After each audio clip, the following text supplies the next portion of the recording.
Hello students, स्वागत है आपका अपने यूट्यूब चैनल मैथ क्लासेस में। आज की इस वीडियो में हम लोग पढ़ने वाले हैं वैद्युत आवेश तथा क्षेत्र, जो बहुत ही ज़्यादा इंपॉर्टेंट न्यूमेरिकल्स की श्रृंखला चल रही है। उस इंपॉर्टेंट न्यूमेरिकल्स का पार्ट चौथा, जिसमें से फर्स्ट सेकंड थर्ड पार्ट आपके अपलोड किए जा चुके हैं, जिसका लिंक आपको डिस्क्रिप्शन में मिल जाएगा। आज की इस वीडियो में हम सॉल्व करेंगे क्वेश्चन नंबर 11 और 12, जो कि टोटल हिंदी में है और बहुत ही बेसिक कॉन्सेप्ट में मिल जाएगा। और आपको कुमार मित्तल बुक की बुक से पढ़ाया जा रहा है। आपके पास अदरवाइज कोई भी NCERT बुक है वो चल जाएगा आपको। और सारी के सारे इंपॉर्टेंट सवालें हैं जो कि 2023 में आपको बहुत ही बेहतर स्कोर करवा सकती हैं। तो चलिए वीडियो को स्टार्ट करते हैं बिना देर किए हुए।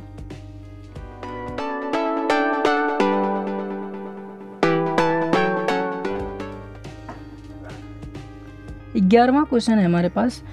दिया हुआ है कि दो अल्फा कण परस्पर 0.1 एंगस्ट्रॉम की दूरी पर हैं। उनके बीच कार्यरत वैद्युत प्रतिकर्षण बल गुरुत्वाकर्षण बल से कितना गुना है? इसका उत्तर आया है 3.185 गुणे 10⁻35। आइए चलिए इसको हल करते हैं। क्या इसका आंसर इतना आता है या नहीं आता? हम लिखेंगे प्रश्नानुसार हमारे पास दो अल्फा कण है, तो उस पर कोई ना कोई आवेश होगा। जैसा कि आप यहाँ देख सकते हैं, मैंने Q1 और Q2 आवेश रखा है और जिसके बीच की दूरी कितनी है? R है। और R का मान उन्हें दिया है 0.1 एंगस्ट्रॉम। इसका मान उन्हें खुद से दिया है। अब यहाँ पे हम लोग जानते हैं कि अगर एंगस्ट्रॉम को बदलते हैं तो एंगस्ट्रॉम में होता है 10⁻⁻⁻ meter और कूलाम का आवेश होता है 1.6 × 10⁻⁻19 कूलाम। आई होप ये समझ में आ रहा है आपको। और जब इस पे हम लगने वाला प्रतिकर्षण बल लगाएंगे तो वो हमारा FR से दर्शाते हैं।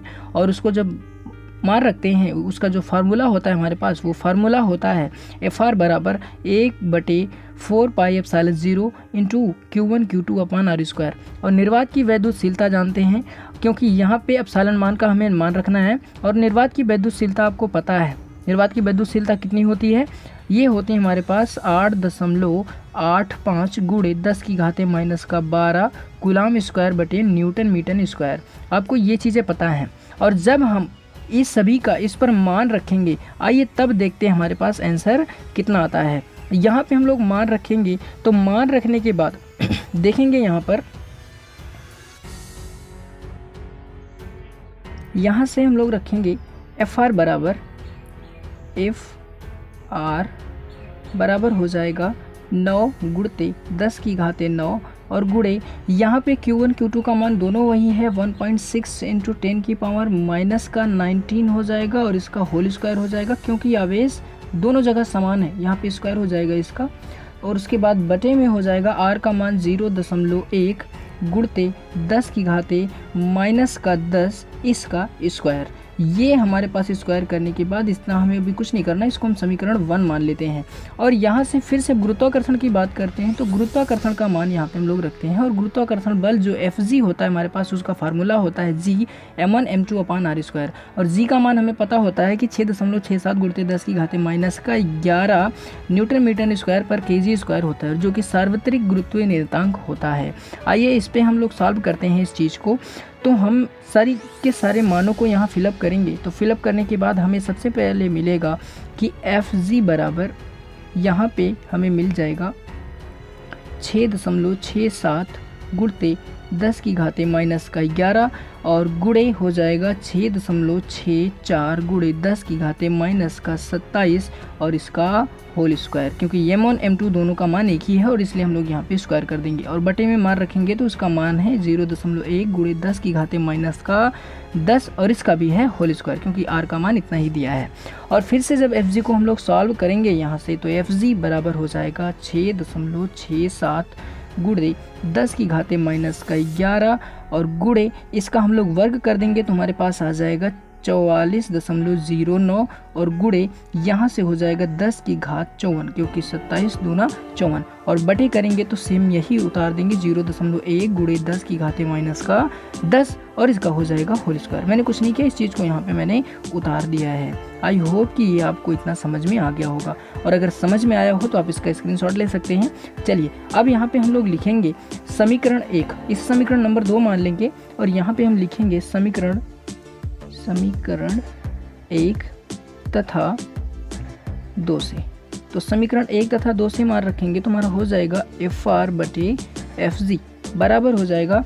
और यहाँ पे हमारे पास जो FR का मान है वो है 9 गुणे 10 की घाते 9 और गुणे हो जाएगा 2.56 गुणे 10 की घाते 38। इसको आपने सॉल्व किया था पहले, और बचे में हो जाएगा इतना 0.1 गुणे 10 की घात हो जाएगी, यहाँ पर 10 की घात हो जाएगी और माइनस का 10 इसका होल स्क्वायर।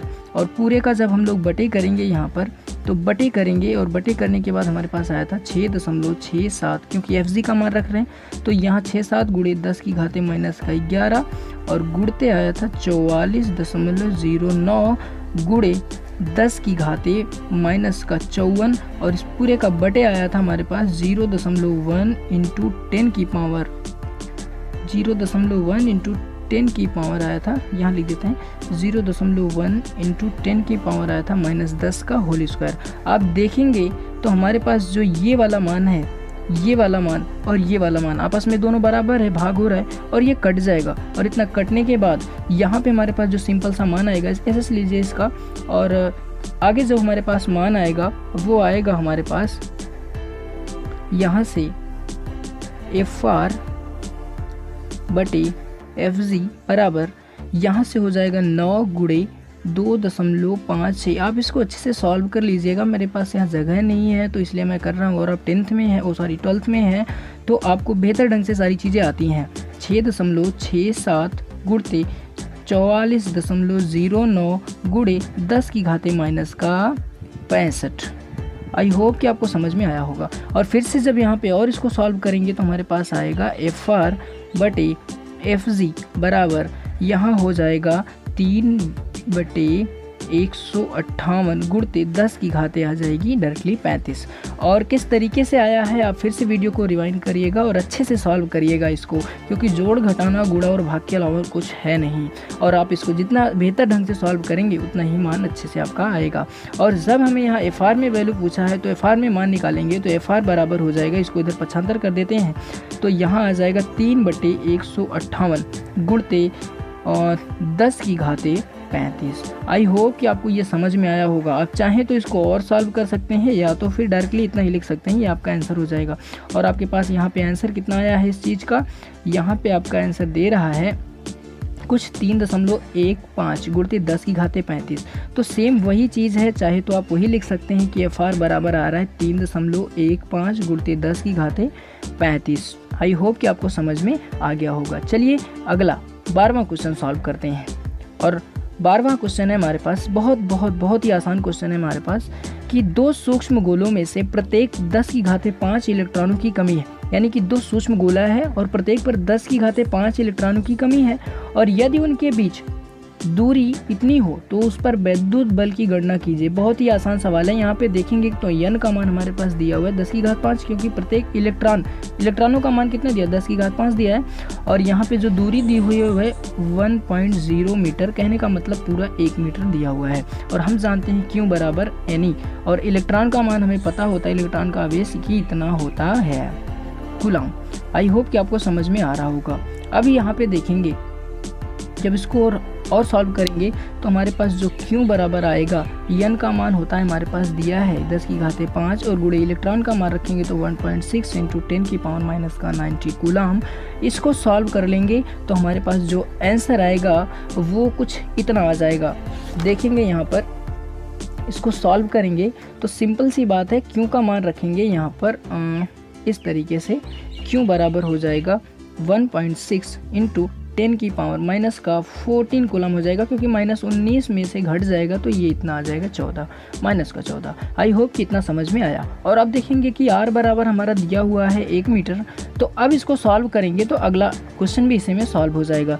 पूछ रहा था आगे पूछा था कि वैद्युत बल की गणना कीजिए, और जब वैद्युत बल निकालते हैं तो हम जानते हैं हमारे पास फार्मूला होता है F बराबर 1/4 पाई एप्सिलॉन नॉट इंटू क्यों, दोनों आपस में आवेश बराबर हैं इसलिए यहाँ पे R का स्क्वायर हो जाएगा, और बटे त्रिज्या भी दोनों की बराबर थी इसलिए यहाँ पे R का स्क्वायर हो जाएगा। अब कुछ नहीं करना, Q का मान आपको आता है, Q का मान कितना होता है 1.6 इंटू 10 की पावर माइनस का 90 कूलम, ये आपको रख देना है। और त्रिज्या का मान यहाँ पे इन्होंने दे दिया है 1 मीटर, यानी कि सिंपल सा। यहाँ पे अब आगे सॉल्व करेंगे इसको, तो आगे सॉल्व करने पर हमें मिलेगा कुछ इस तरीके से। यहाँ पे हो जाएगा हमारे पास F बराबर 9 गुणते 10 की घाते 9 गुणे 1.6 इंटू 10 की पावर माइनस का 19 और इसका हो जाएगा स्क्वायर और बटे में हमारे पास 0.1 का स्क्वायर दिया है, कोई फ़र्क नहीं पड़ता, वो 1 का स्क्वायर दिया है तो ये पूरा 1 ही हो जाएगा, कोई दिक्कत नहीं होती इस चीज़ से। यहाँ पे सिंपल सा हम लोग क्या कर लेंगे, इसका स्क्वायर कर लेंगे और जब इसको हम और सॉल्व करेंगे, वो 1 है तो 1 का कोई मतलब नहीं होता, 1 ही रहता है। और इसको सॉल्व करेंगे तो 9 गुणते 1.6 गुणे 1.6 और यहाँ से इसको हम सॉल्व कर लेंगे तो हमारे पास टोटल आ जाएगा 10 की घाते माइनस का 19। आई होप कि आपको समझ आ रहा है। और यफ का मान फिर से इसको हम गुणा करा देंगे तीनों का, तो हमारे पास यहाँ से 9 हो जाएगा और इसका गुणा कराते हैं तो हमारे पास कितना आता है 256 और 9 से भी गुणा कराएंगे तो 2.304 यहाँ पे आएगा हमारे पास कुछ इस तरीके से 23.04 गुणते 10 की घाते माइनस का 19 और फिर से जब f का मान निकालेंगे तो यहाँ पे दशमलव लगाएंगे, इसलिए यहाँ से 2.304 गुणे 10 की घात 1 माइनस हो जाएगा तो यहाँ पे हमारे पास 18 न्यूटन बच जाएगा। तो इतना जो है हमारे पास हो क्या आ जाएगा, इस चीज़ का आंसर आ जाएगा। आई होप कि आपको बहुत ही बेहतर ढंग से ये चीज़ें समझ में आ गई हैं। अब बस आप फिर से वीडियो को रिवाइंड करिएगा, अगर फिर से वीडियो समझ में नहीं आया है तो बेहतर ढंग से वॉच करिएगा, अच्छे से नोट्स बना लीजिएगा ताकि सारी की सारी चीज़ें आपको समझ में आ जाए। बोर्ड एग्ज़ाम 2023 में आपसे एक भी चीज़ें मिस नहीं होनी चाहिए, इतनी अच्छे से प्रिपरेशन कर लीजिए। आई होप कि आज का वीडियो आपको समझ में आया होगा। आज की वीडियो में बस इतना ही। Thanks for watching the video. और इस वीडियो को अगर आपको बहुत ही अच्छे से समझ में आया हो तो वीडियो को लाइक शेयर एंड चैनल को सब्सक्राइब करें और हमारे साथ जुड़कर एक बहुत ही अच्छी तैयारी करके अपने फ्यूचर को बहुत ही उज्जवल बनाएं। मेरी शुभकामनाएं आपके साथ हैं। चलिए मिलते हैं नेक्स्ट वीडियो में, तब तक के लिए जय हिंद, टेक केयर।